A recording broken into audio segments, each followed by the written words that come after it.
Me alegro que pudieron llegar y bueno, aún en el medio de un día caluroso, disfrutar de alabar al Señor, disfrutar de estar acá con su palabra. Bueno, estamos terminando nuestra serie. Hemos estado hablando todo este mes en cuanto a la iglesia. Y hoy va a ser el último domingo donde vamos a compartir sobre este tema. El domingo que viene, si Dios quiere, vamos a estar allá en el Campa, con calor, pero al lado del campo libre para después salir corriendo. Así que va a ser distinto. Pero hoy vamos a cerrar el tiempo de estudios que estamos teniendo en cuanto a la iglesia. Realmente hay muchísimo que podríamos estudiar sobre el tema y me encanta hacerlo, disfruto mucho hablando sobre la iglesia y los valores que la iglesia debe tener, pero elegimos algunos para poder enfatizar un poquito más este año, y estuvimos hablando de varios temas. Lo último que charlamos fue acerca de la vida económica de la iglesia. Y dijimos que la iglesia tiene una característica distinta al mundo, y es que la iglesia tiene un corazón que Dios ha transformado y que puede amarse de tal manera que pueda vivir una vida de entrega y de unidad, aún en la parte financiera. Decíamos que la iglesia rompe la estructura individualista de nuestra época y nos enseña a vivir en vidas de dependencia, vidas donde mi hermano pueda ser la razón por la que vivo y yo vivir dependiendo a la vez de cómo Dios va a usar a mi hermano para servirme y edificarme a mí. Bueno, dentro de ese tema, el tema que hoy vamos a ver también está relacionado con esto. La semana pasada hablábamos de cómo Dios está en un proceso ayudándonos o trabajando nosotros para hacer que seamos como Cristo. Arranqué la semana pasada leyendo el pasaje de Efesios capítulo 4 y decía que en la vida cristiana nadie arranca siendo un adulto. Todos partimos desde el mismo lugar. No importa tu edad, no importa cuánto avanzaste en el mundo secular, cuando vos te convertís, sos un niño en la fe. Y hay que crecer. Es normal ser un niño en la fe en ese momento, pero no es normal mantenerse un niño, porque el diseño de Dios es crecimiento. ¿Y cómo crece el cuerpo? Bueno, crece en unidad. El cuerpo no crece con cada parte creciendo por su parte, sino crecen compartiendo la vida espiritual. Crecen sirviéndose, usando sus dones, edificándose unos a otros. Y el cuerpo va a ir creciendo. Y es el plan de Dios de que nuestra iglesia crezca también y madure hasta que un día seamos todos, cada uno de los creyentes, igual que Cristo. Todavía no estamos ahí, todavía falta mucho, gracias. Todavía falta mucho para ese día, pero no nos tenemos que desanimar. Es normal ser niños, es normal estar en el proceso de aprendizaje. Más vale tenemos que mirar al futuro, agradecer a Dios por lo que Él está haciendo y lo que Él va a hacer y seguir avanzando en ese camino de crecimiento. Y esto es por lo que estamos estudiando estos temas. Estamos estudiando estos temas no para decir, ya está, ya somos todo lo que Dios nos dice que debemos ser, sino para decir, hacia allá tenemos que ir. Tenemos que seguir creciendo para hacer esta clase de iglesia. Bueno, la forma en la que Dios va a obrar en nuestras vidas para que crezcamos va a cambiar de uno a otro. Dios va a usar diferentes medios, pero una de las formas en las que Dios va a usar para tu crecimiento espiritual es que Dios va a traer pruebas a tu vida. Va a traer situaciones difíciles que van a pulir tu vida espiritual. Van a ser como ese horno en donde se mete la fe verdadera y donde va a pulirse y purificarse para sacar algo precioso. Y bueno, el pasaje que vamos a leer hoy está en Primera de Pedro capítulo 4, si pueden abrir en ese texto. Es un pasaje que fue escrito para personas que estaban pasando pruebas grandes y difíciles.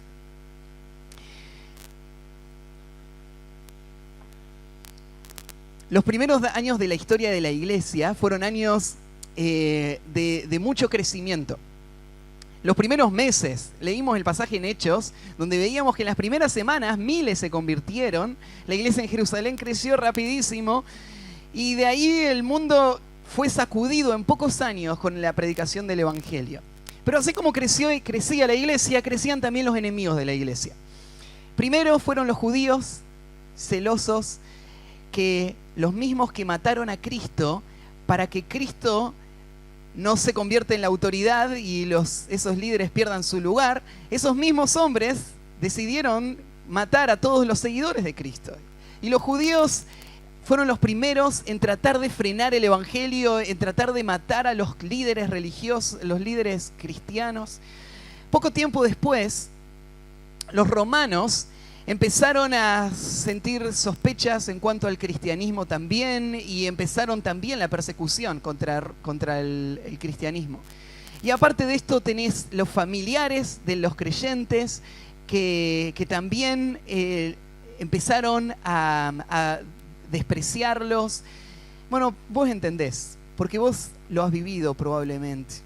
Los creyentes de esa época estaban sufriendo de parte de sus compatriotas, sufrían de parte de las autoridades civiles, sufrían de parte de sus patrones, amos, esposas que sufrían de parte de sus esposos. Ellas se convirtieron, sus esposos no, así que sus esposos le hacían la vida imposible.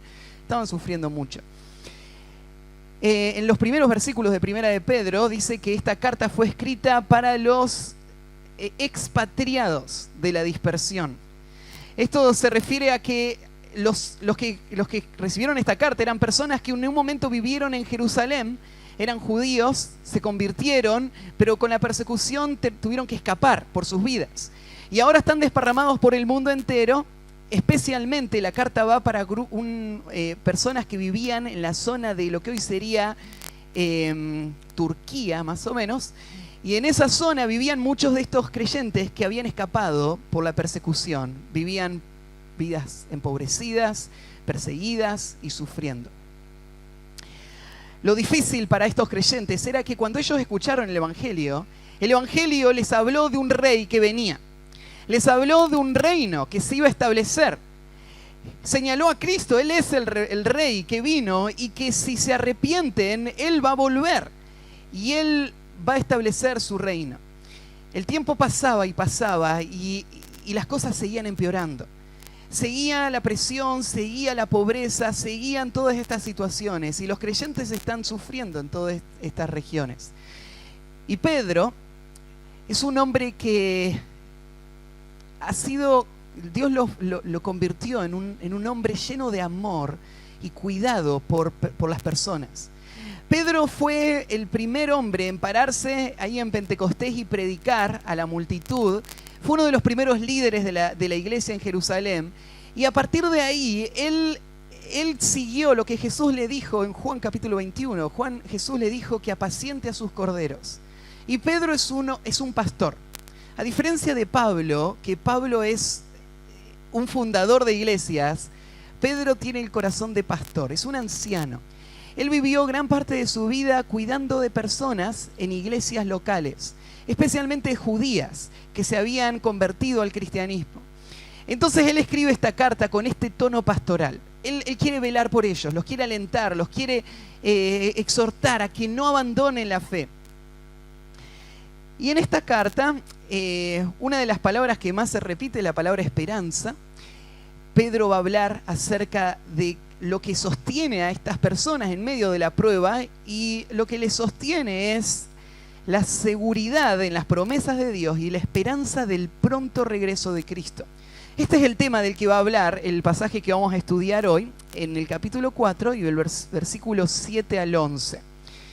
En este pasaje lo que quiero que veamos es cómo la iglesia de Cristo tiene que estar unida, ese es el tema que venimos hablando, unida esperando al Señor. ¿Cómo cambiaría tu vida si vos supieras con toda seguridad que en una semana, el domingo que viene, a esta hora, el Señor va a volver? todos entendemos, ¿no es cierto? El Señor vuelve, es el mensaje que la iglesia ha predicado desde el principio. El regreso del Señor es un regreso que nadie sabe el día y la hora, pero es inminente, puede pasar en cualquier momento. ¿Cómo cambiaría tu vida? ¿Qué harías distinto? ¿Cómo serían los próximos 7 días si supieras que el Señor vuelve en 7 días? Bueno, tal vez una de las cosas que pensarías, bueno, tengo que salir al mundo a predicar el Evangelio. El Señor vuelve, es la última oportunidad para que este mundo escuche. El Señor vuelve y va a venir juicio para todo este mundo. Vamos a salir a predicar y eso sería algo correcto que debemos hacer. El Señor vuelve y pensarías, bueno, ¿cómo cambiaría, cómo arreglaría las cosas pendientes todavía, ¿no es cierto?, que tengo que solucionar en mi vida?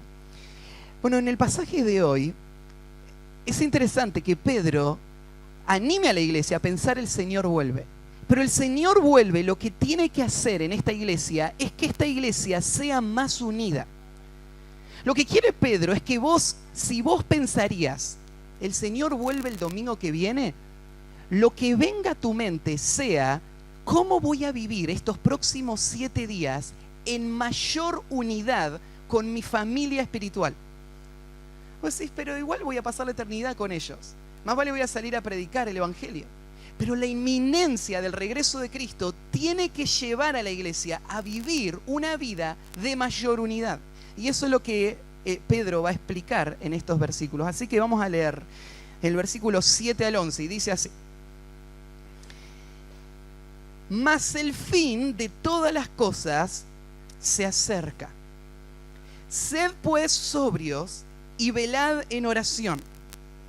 Y ante todo, tened entre vosotros ferviente amor, porque el amor cubrirá multitud de pecados.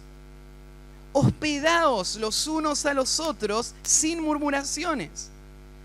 Cada uno, según el don que ha recibido, ministrelo a los otros como buenos administradores de la multiforme gracia de Dios. Si alguno habla, hable conforme a las palabras de Dios. Si alguno ministra, ministre conforme al poder que Dios da, para que en todo sea Dios glorificado por Jesucristo, a quien pertenece la gloria y el imperio por los siglos de los siglos. Amén. Notaron ahí en el versículo 1 este tema del que les estaba hablando, cuando dice que el fin de todas las cosas se acerca. El fin de todas las cosas. Esta expresión, el fin, no tiene que ver solo con que se está acabando el tiempo, sino el fin en el sentido de que la culminación de todo se acerca. La historia de la humanidad no está sin rumbo.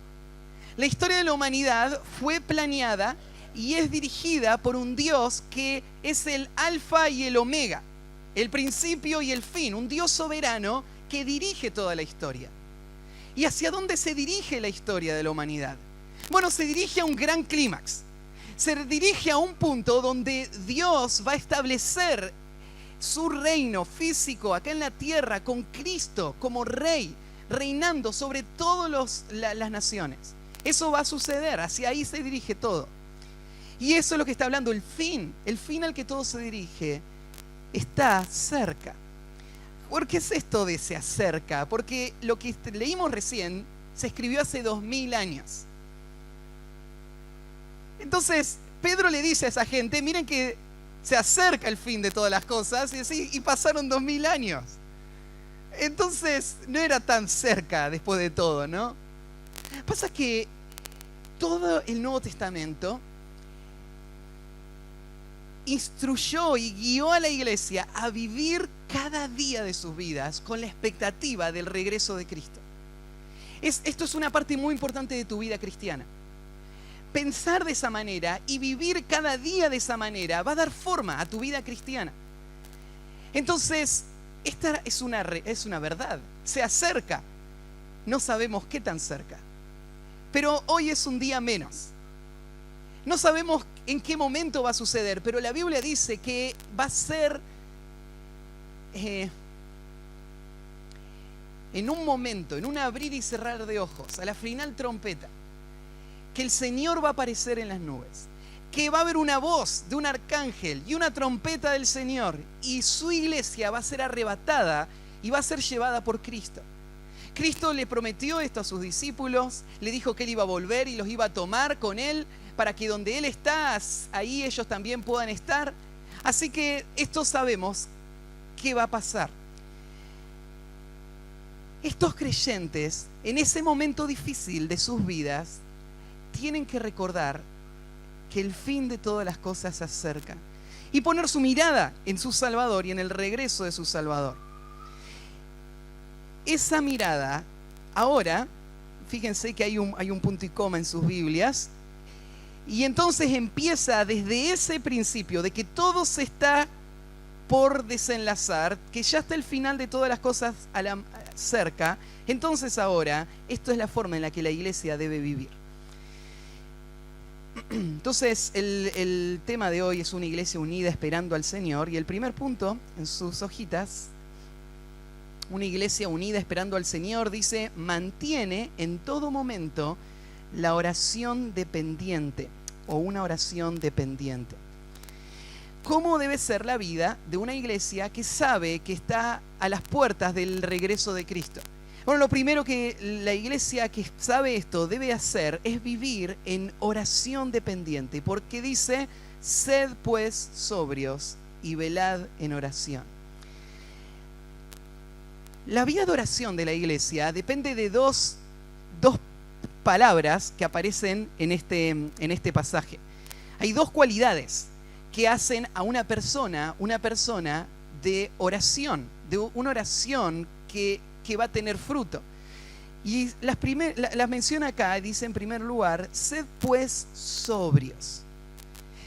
La oración de la iglesia tiene que ver con esta idea de una persona sobria.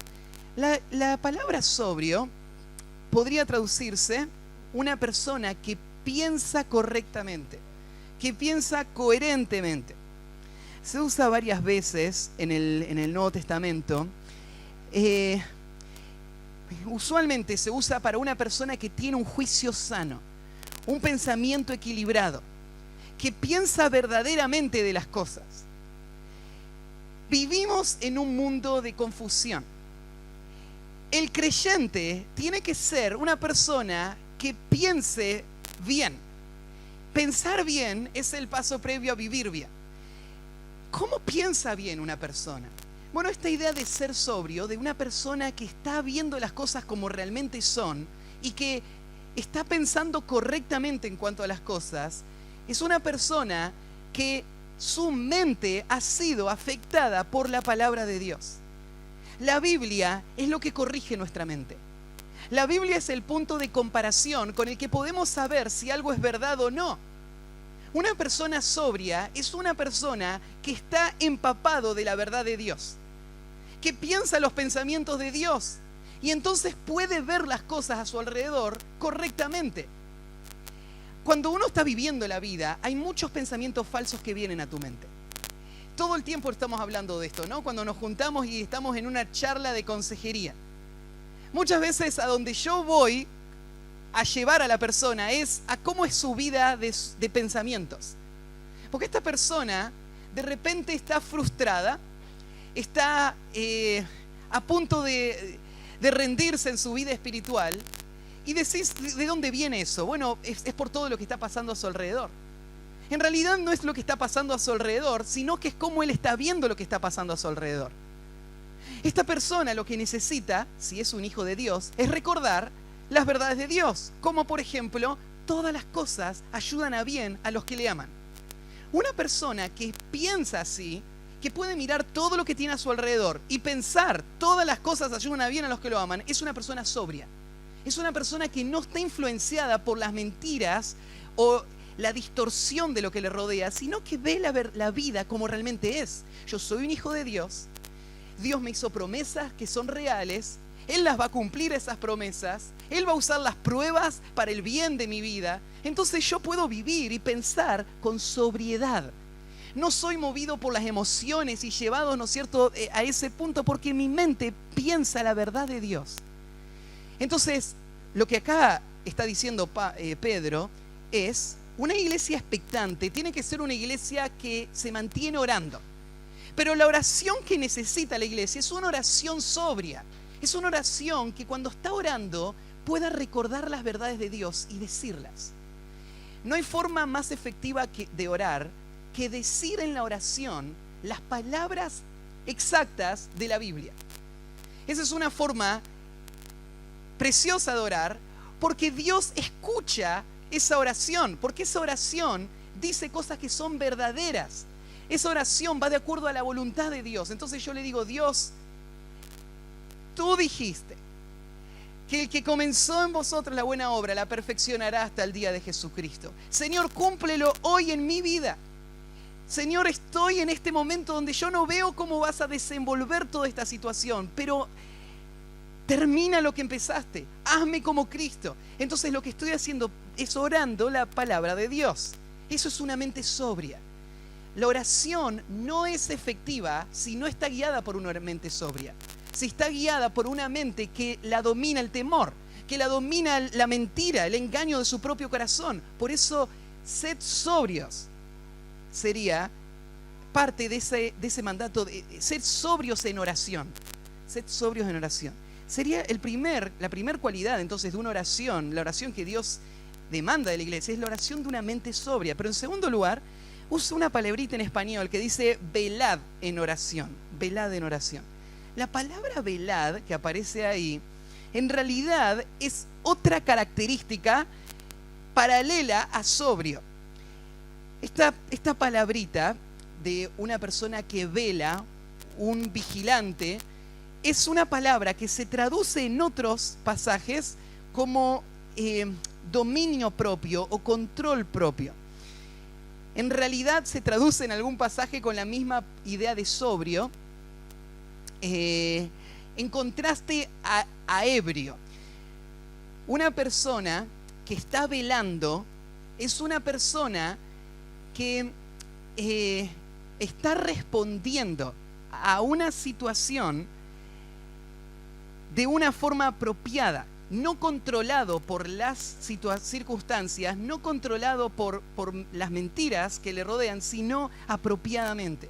Es una persona que no está controlada por nada más, sino que puede responder a cada situación de forma equilibrada. Esta es la idea de una persona que está velando en oración.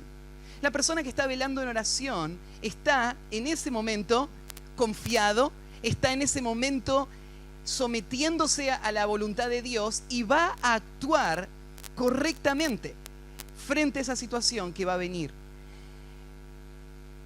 Entonces, una iglesia que está esperando en la venida del Señor, tiene que ser una iglesia que está viviendo la vida espiritual unida al Señor. Esta es una iglesia que va a orar. ¿Por qué ora una iglesia? Bueno, el versículo, ¿no es cierto?, dice: como se acercan el fin de todas las cosas, entonces sean sobrios y velen en oración. Es que el creyente sabe algo. El fin de todas las cosas es lo que va a terminar mi tiempo acá en la tierra, pero me va a llevar a enfrentar al que va a juzgar mi vida. Me va a llevar a enfrentar al que voy a rendir cuenta por toda mi vida. Y el creyente lo que entiende es: yo necesito vivir una vida que sea agradable a Él. La vida que sea agradable a Él solo viene con el poder que Él da. Yo necesito depender en Él. Por eso voy a orar. La vida de oración, entonces, es la vida de dependencia. Es la vida de una persona que entiende que va a enfrentar al Señor y quiere vivir una vida que honra al Señor y sabe que solamente el Señor puede hacer eso en su vida. Así que Él va a orar de esta manera.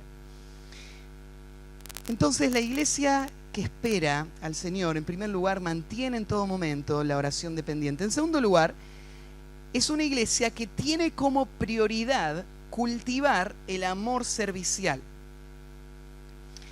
Es interesante este concepto que yo les decía recién. ¿Qué harías si sabrías que se te acaba el tiempo?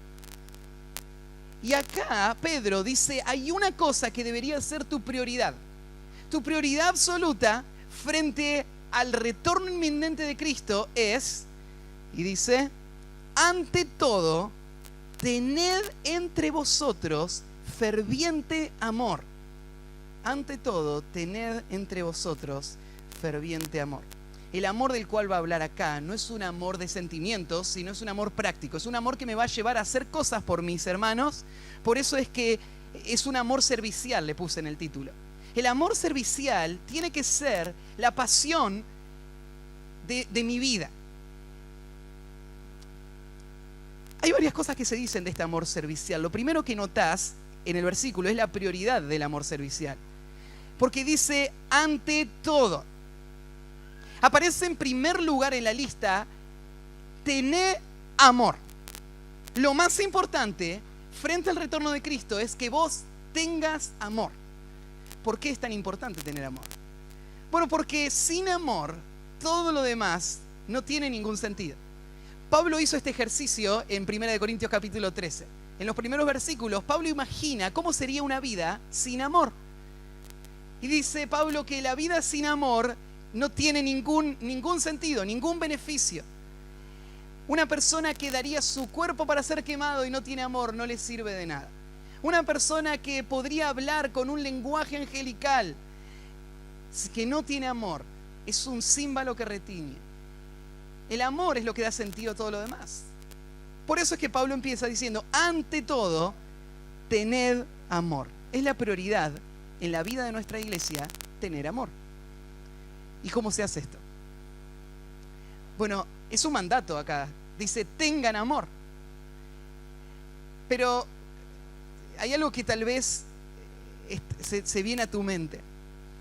Tener amor no es algo que todos pueden hacer. El amor es un fruto. Es el fruto que el Espíritu produce en los creyentes. Sin Cristo, una persona que todavía no nació de nuevo, una persona que todavía Dios no transformó su vida, no puede generar amor en su propio corazón. Pensémoslo así, en la vida de nuestra iglesia, que nos amemos tiene que ser la prioridad. La prioridad de nuestra iglesia tiene que ser. Pero ¿cómo lo hacemos a eso? ¿Cómo se produce el amor? ¿Podría yo hacer actividades que generen amor? ¿Las actividades generen amor? ¿Podría yo, como pastor, amenazarlos para lograr que se amen? O sea, yo puedo hacer una actividad y decirle, sí o sí tienen que venir. Pero no puedo hacer que vos quieras venir. No puedo hacer que vos desees estar con tus hermanos. Eso no lo puedo hacer. El amor no lo puede fabricar ninguna actividad humana. Eso por un lado es un alivio para mí como pastor. Porque yo entiendo de que no es mi función. No hay nada más importante para la iglesia que se ame. Pero no hay nada más imposible de lograr humanamente que se amen. Esto es algo que Dios hace. ¿Y cómo lo hace Dios? Bueno, lo hace primero haciendo que una persona que se ama a sí mismo sea transformado para amar a Dios y amar a su prójimo. Eso pasa en el nuevo nacimiento. Los hijos de Dios ahora aman porque han experimentado el amor de Dios. Pero hay algo más. Esto es un mandamiento. Pedro le está escribiendo a creyentes y le dicen, sobre todas las cosas, tengan amor. Lo que implica esto es que los creyentes tienen el amor de Dios en sus corazones, pero tienen que vivir en ese amor. Tienen que tener ese amor. Tienen que demostrar ese amor. ¿Y qué es amor? Bueno, amor no es solamente la sonrisa que hago a mi hermano cuando lo veo. Abarca muchas cosas el amor. El amor abarca una disposición de tu corazón de querer y estar dispuesto a hacer lo que sea necesario por el bien de tu hermano. Vos sentís deseo por tu hermano y buscas el bien de tu hermano. El amor sería esa actitud de renuncia por la que vos estarías dispuesto a pagar el precio que implica el amor. Y acá dice, el amor tiene que ser la prioridad. La prioridad no es el servicio lo vamos a ver en el próximo punto, porque el servicio sin amor no tiene sentido. Pero el amor verdadero no puede quedarse sin acción. Por eso es que dice, sobre todas las cosas tengan amor. Entonces lo primero es la prioridad del amor. Lo segundo, fíjate la profundidad del amor servicial. Porque dice, no solamente dice, ante todo tened amor entre vosotros, tened entre vosotros amor, sino dice, tened entre vosotros ferviente amor. Lo que te está diciendo Pedro no es solamente el concepto general del amor, sino que te está mostrando la intensidad que tiene esta idea de amar. El amor que Dios te llama a tener es un amor ferviente. La palabra ferviente solo aparece en este pasaje y aparece en Hechos 12:5, donde se habla de la iglesia que estaba reunida orando y oraba sin cesar. Se traduce en Hechos 12:5 esta idea, es que la iglesia oraba sin cesar, de forma continua. La idea de un amor ferviente es un amor que no es apagado por circunstancias a su alrededor. Es un amor constante. Es un amor que puede sobrevivir a los cambios que hay en las relaciones. Cuando hay amor ferviente, la persona no está al borde de destruir todo. Una persona que tiene amor va a poder soportar ser herido, va a poder soportar porque él tiene amor, pero no es solo amor, es amor ferviente, es amor estable, es amor constante, es amor que se mantiene. Por eso es la idea de constante. El amor, la palabra ferviente también podríamos pensar es la idea de algo apasionado, fervoroso, algo profundo que no se agota. Entonces la profundidad del amor que tiene que haber en la iglesia es esta. Tiene que haber un amor ferviente uno por el otro. Este amor ferviente se ve en una característica. Ese amor ferviente lo que va a hacer, dice en el versículo 8, porque el amor, o este amor, cubrirá multitud de pecados. El amor cubrirá multitud de pecados. Este amor ferviente es necesario que sea de esta característica por la realidad de que en la iglesia hay pecado. ¿Cuánto pecado hay en la iglesia? Bueno, ahí dice, multitud de pecados. Solamente el amor ferviente puede pasar por alto el pecado. Solamente el amor ferviente puede hacer que una persona que es herida pueda mirar por sobre esa herida con amor de entrega y servicio a la persona que le está hiriendo, para poder decir las palabras y hacer las acciones que la persona necesita en ese momento y no las que su carne le quisiera dar. El amor ferviente cubrirá multitud de pecados. Entonces, ¿cómo funciona esto en la vida de la iglesia? Bueno, en la vida de la iglesia estamos todo el tiempo teniendo que lidiar con el pecado. La iglesia no puede, esta idea de cubrir no es encubrir, son dos cosas distintas.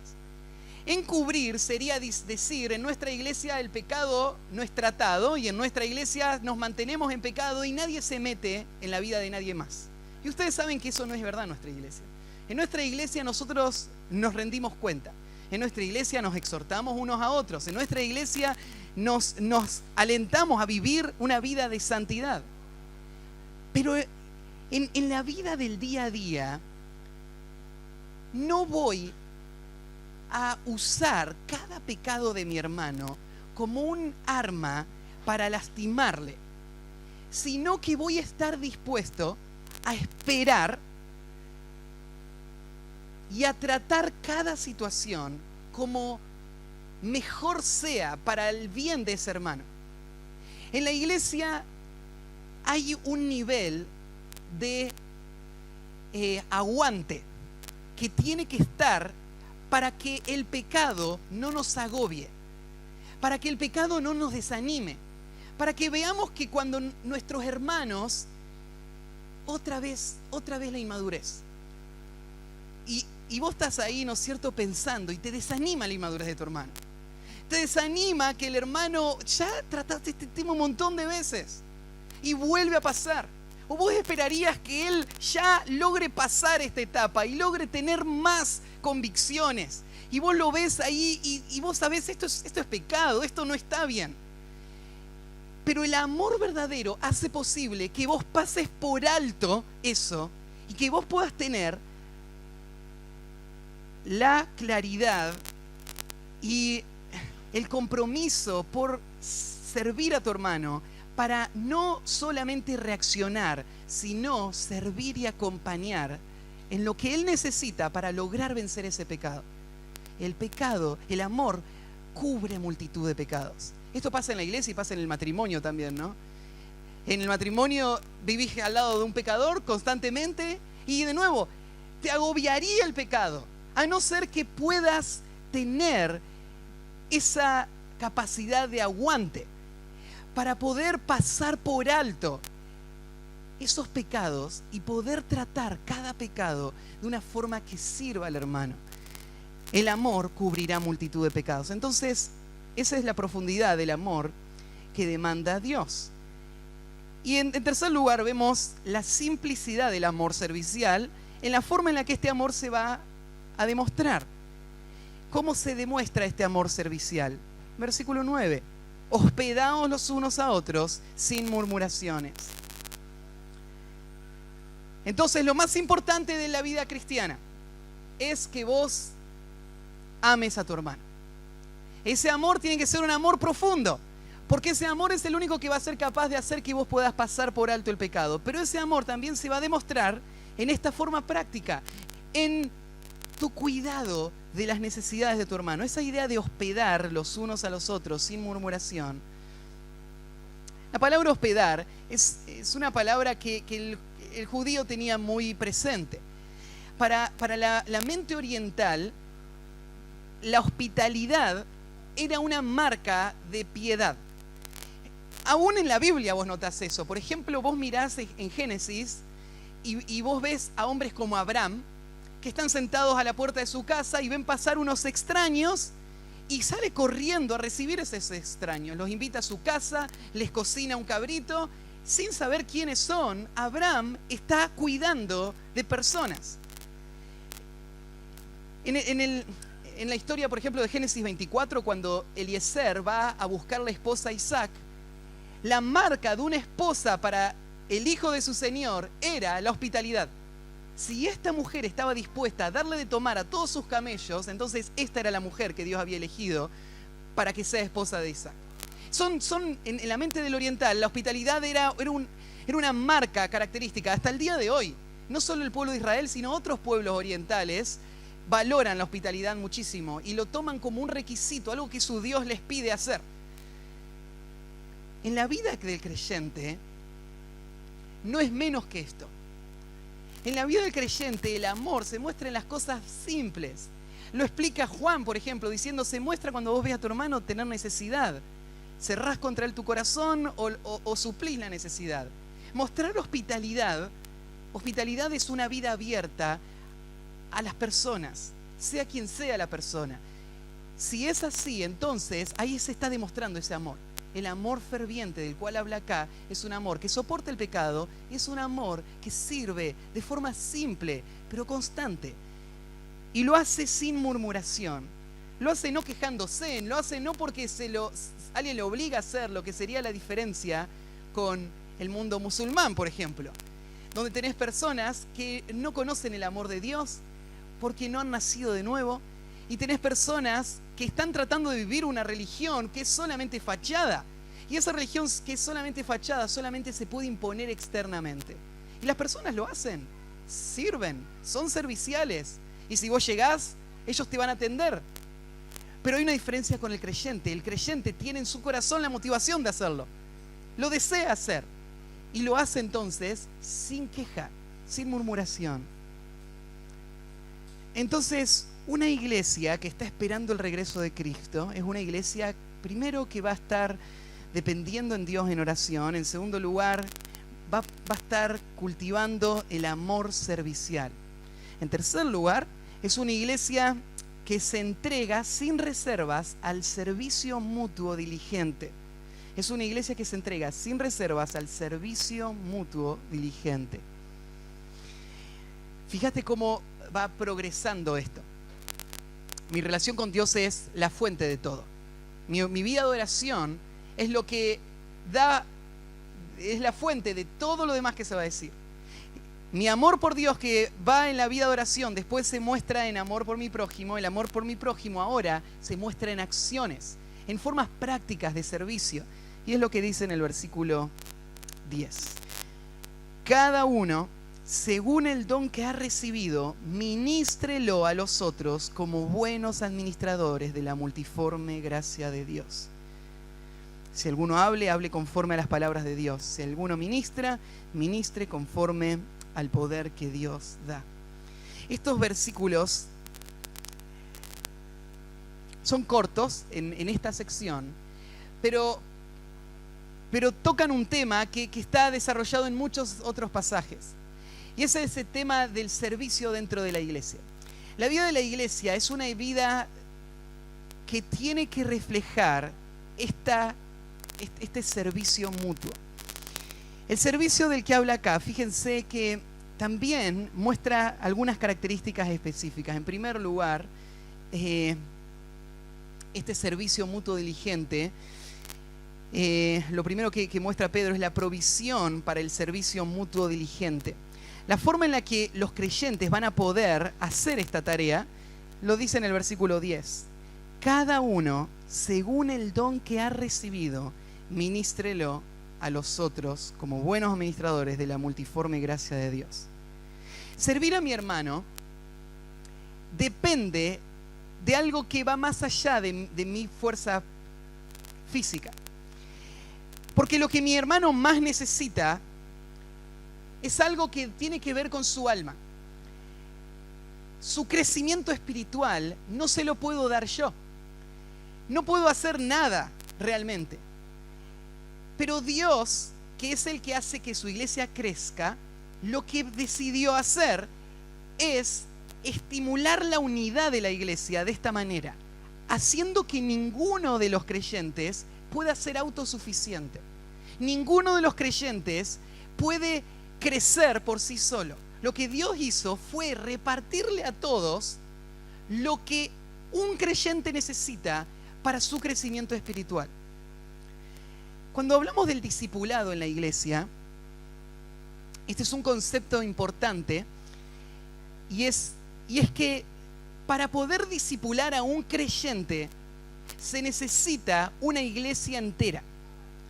Porque ningún creyente tiene todos los recursos para la edificación de otro creyente. En la mente de muchos, discipulado es lo que un creyente hace con otro creyente. Eso es una parte del discipulado. Pero el crecimiento espiritual no puede estar solamente apoyado en esa relación. Porque Dios lo que hizo fue repartirle a todos los hermanos lo que yo necesito para mi crecimiento espiritual. ¿Y qué les repartió? Bueno, dice ahí, a cada uno según el don que ha recibido. Esto es algo universal. Cada uno de los creyentes tiene lo que acá dice Pedro es un don. Un don. Hay 4 pasajes en el Nuevo Testamento que hablan de los dones espirituales. Ninguno de los pasajes se repite. Son pasajes donde se dan listas de los dones, pero las listas se complementan. Y hoy tenemos una lista que decimos, bueno, estos son los dones que aparecen en la Biblia. Pero todas estas listas son listas que se dieron como ejemplo de lo que los dones espirituales son para el creyente. La verdad es que cada creyente fue equipado por Dios de una forma única. Aunque hay creyentes que tienen dones que son parecidos, ningún creyente tiene un don que sea exactamente igual que el otro. Tendrías, por ejemplo, 2 creyentes que tienen el don de evangelista. Pero vos mirás su vida de evangelismo y no son idénticas. Porque hay otras cosas, ¿no? Está su personalidad, está su experiencia, su aprendizaje y 1000 cosas que hacen que sea distinto. Entonces Dios equipa de una forma única, sin repetir, a cada uno de sus hijos para cumplir una tarea. Él le dio ese don, fíjate de qué manera, le dio ese don como un administrador.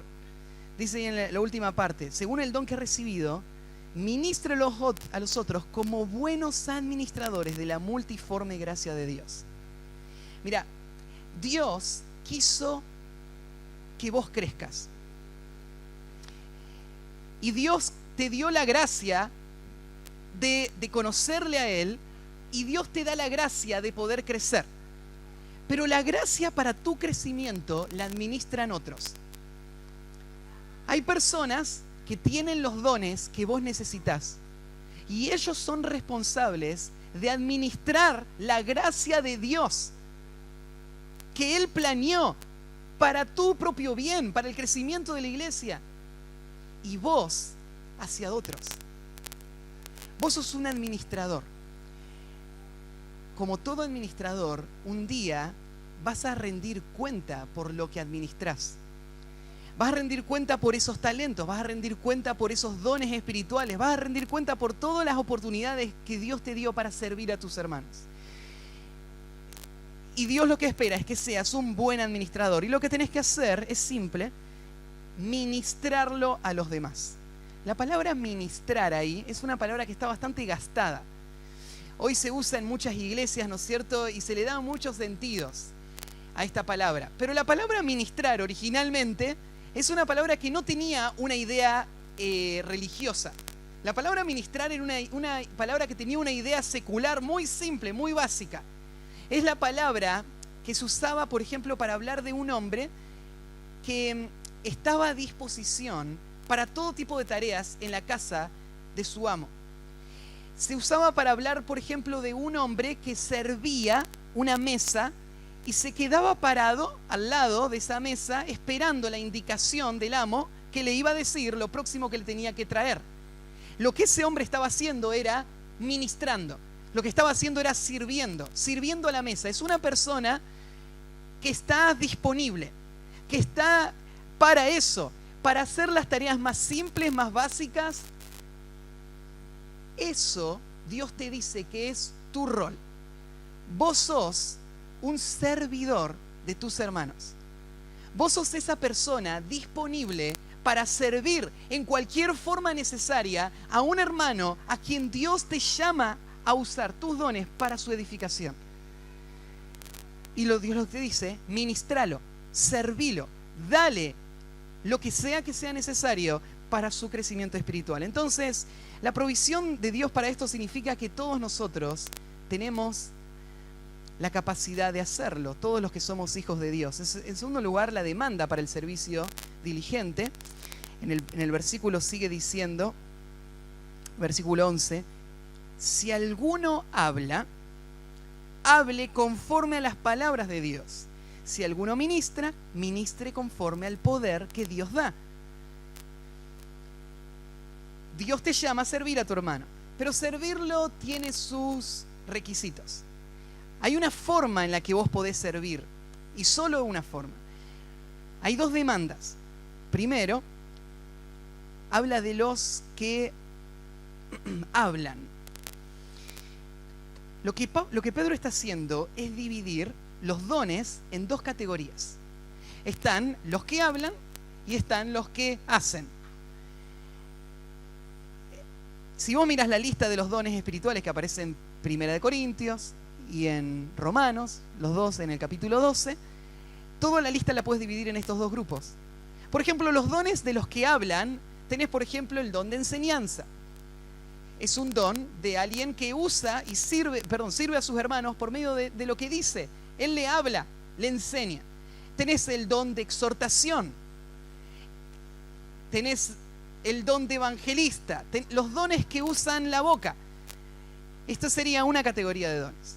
Y después tenés dones que tienen que ver con acciones.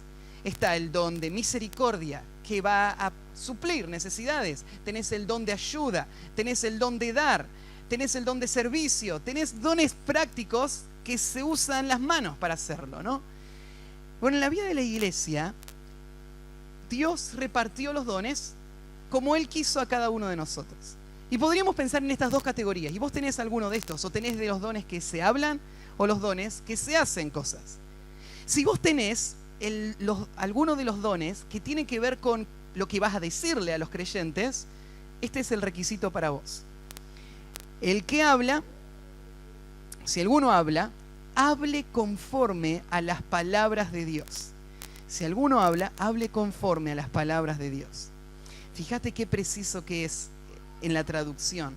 Las palabras de Dios, ¿cuáles son?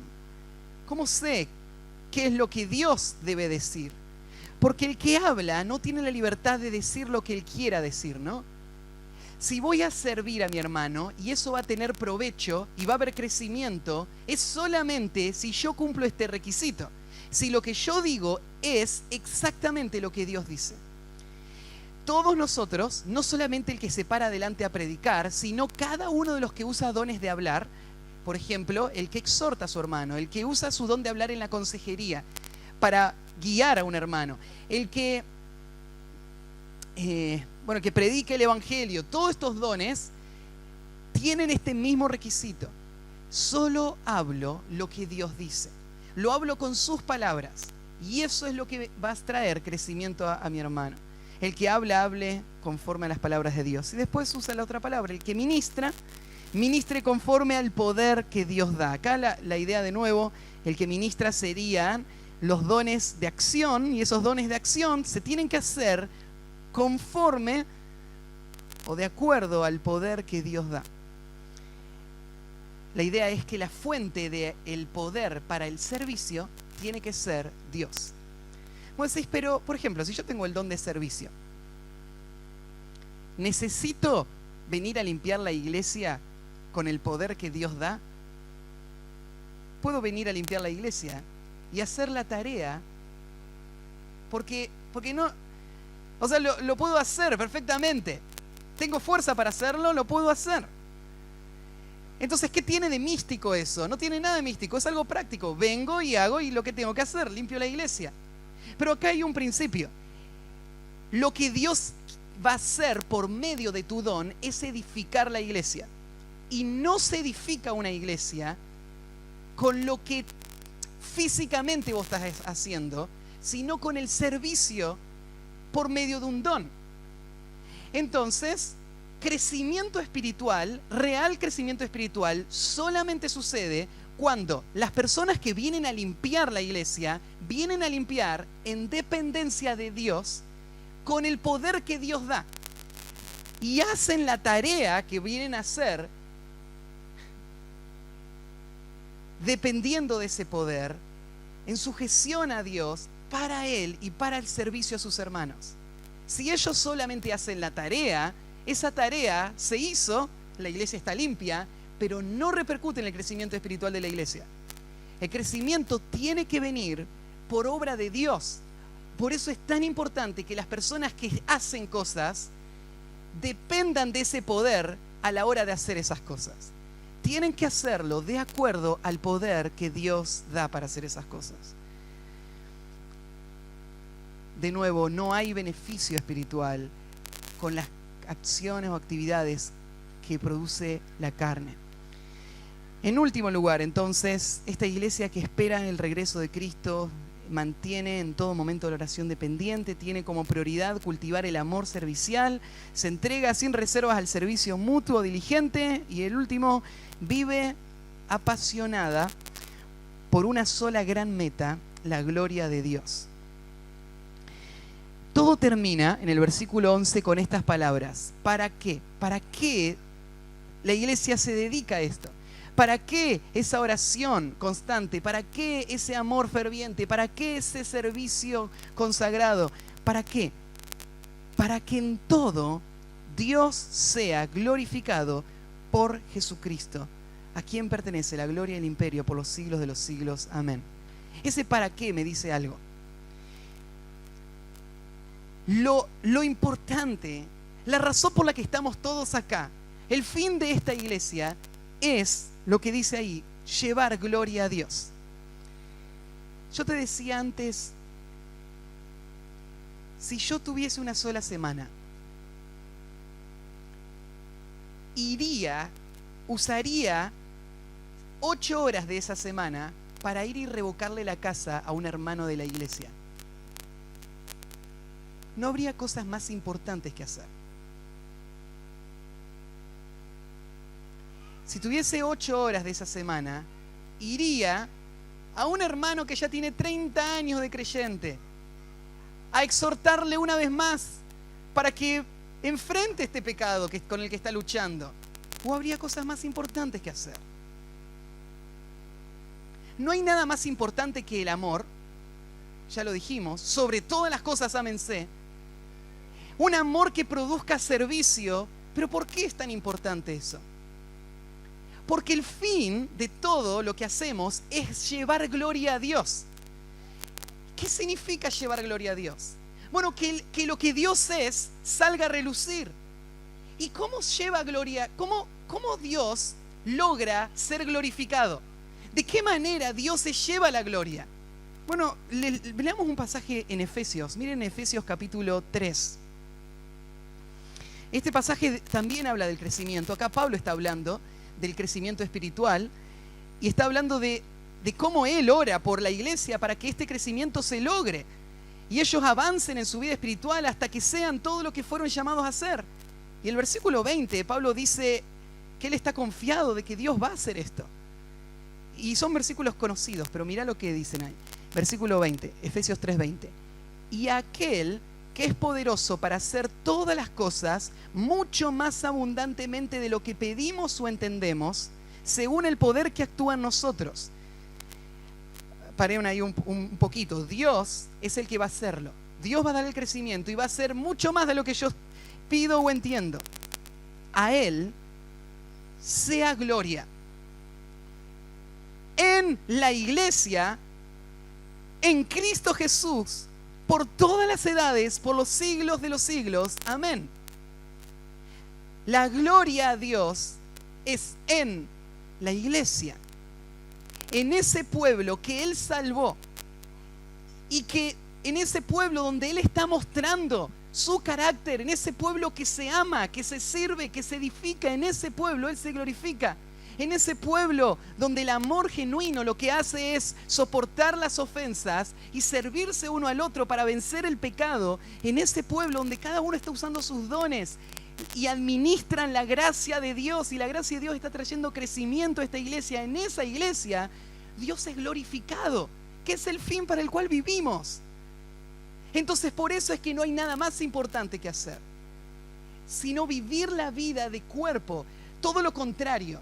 Cuando una persona rehúsa vivir la vida de cuerpo y pretende llevar gloria a Dios de forma individual, lo que hace es deshonrar a Dios. Porque Dios va a ser glorificado en la iglesia por medio de Cristo. ¿Cómo por medio de Cristo? Claro, porque la iglesia es el cuerpo de Cristo. Cuando una iglesia es lo que debe ser, Dios es glorificado porque Cristo, como cabeza de esa iglesia, está dirigiendo esta iglesia. Y por medio de Cristo, Dios el Padre es glorificado. Es lo que dice en el texto. Y a Él le pertenece la gloria y el imperio por los siglos de los siglos. Amén. Fíjate la expresión, a Él le pertenecen. No es algo que Él está conquistando o está logrando, es suyo.